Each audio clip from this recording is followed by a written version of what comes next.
Hi, today I wanted to yap about my consoles. So right here I have a Sega Dreamcast. I played the Sega Dreamcast as a 4-year-old. It was just like, my dad used to get these magazines that came with demo discs, and they had like Sonic Adventure, a bunch of weird racing games, a bunch of sports games, a fishing game I played a lot, and I have a lot of fond memories of it. Also, like with the controller, you get the controller itself, and then it has this little, the memory card itself is called the VMU. It has game pads on it because a lot of games will come with mini games that you can take on the go.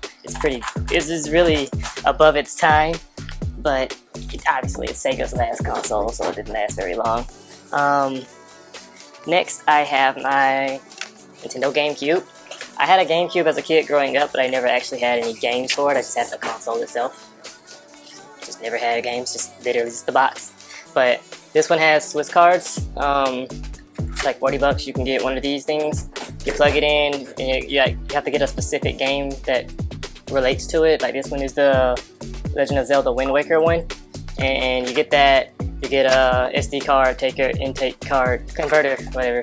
And then I got my SD card in here with all of my legally acquired ISO files, and then you get a copy of Wind Waker, and then you now have access to all the games that are on this SD card as opposed to just the one in the disc. But yeah, this is my GameCube. It's extremely nostalgic for me. It's just a basic one. I want to get an orange one, but I wanted to get the one that I had as a kid, which is this regular black one. So I have this one first. I'll get an orange one later. Next, I have two Xbox originals because this is heavy. One is something that's actually from my childhood, and the other is one that I bought. This one is the one from my childhood. The disc lip is broken and the disc drive doesn't actually work, but the console itself works. This is loaded with a bunch of music from like the early 2000s, and the early 2000s music is like my favorite. Like, it's got like a lot of Pretty Ricky and Trick Daddy, Lil Wayne, T-Pain, stuff like that on there. So I keep this around because this actually used to be my older brother's Xbox, and he gave it to me when I was like, I think like 9 or 10, and I just kept it and used it to listen to music on the TV. But my favorite game, one of my favorite games of all time, is Jet Set Radio Future. So I bought a fully functional Xbox original so that I can have access to it. I'm almost out of breath picking these up just because of how heavy these are. And because of those games, specifically Jet Set Radio Future, I looked up how I could access that game in the future. And to do that, I would have needed an Xbox 360 because they're backwards compatible with some Xbox original games. So I have an Xbox 360 Slim. I got this one for my 14th birthday, 14th or 15th, somewhere in there, and I've had this. This carried me through college while everyone else got the Xbox One and PlayStation 4. This was my only console that I had, and I loved it to death. Just recently, last year, it died on me though. It got the red ring, so I had to buy another one. And what I ended up buying was an Xbox 360 Elite.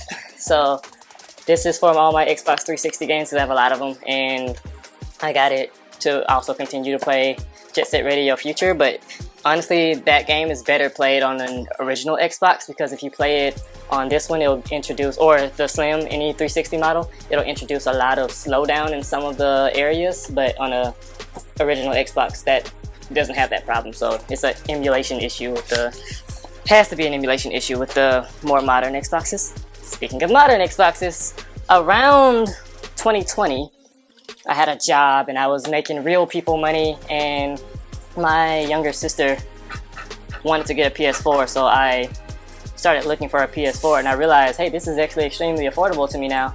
So I bought myself a little thing, something that's backwards compatible with a lot of my Xbox 360 games. So I found this on Facebook Marketplace, still in the box, still in the cellophane, for $170, and they gave it to me with two controllers. One of the controllers was broken, but I don't care. It's a $170 Xbox, and again, I had it since 2020, and it's well loved on, well used. And when I went off to the military, obviously this had to go into storage.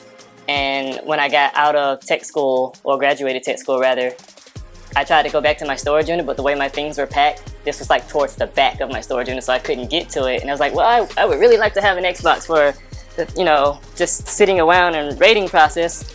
So I ended up buying one of these because they were like on sale for $250 in GameStop. Just walked into GameStop, was like, hey, I'll take an Xbox. And the guy pulled one of these off the shelf, and I was like, yeah, I'll take it.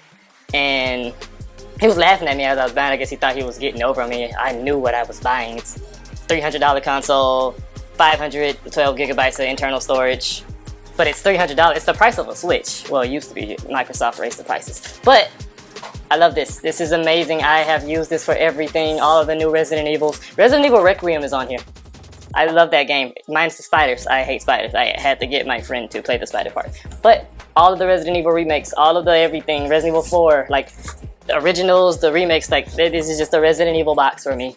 And then obviously you can use externals to play Xbox One and 360 games, and you can use the storage expansion. I don't have any storage expansion, but I do have externals for my Xbox One games if I want to play those on here. But as you know, I still have my Xbox One. All of these consoles are like functional. If I needed to play games, they all work. And this console that I skipped is actually my favorite plug into a TV console. It's the Wii.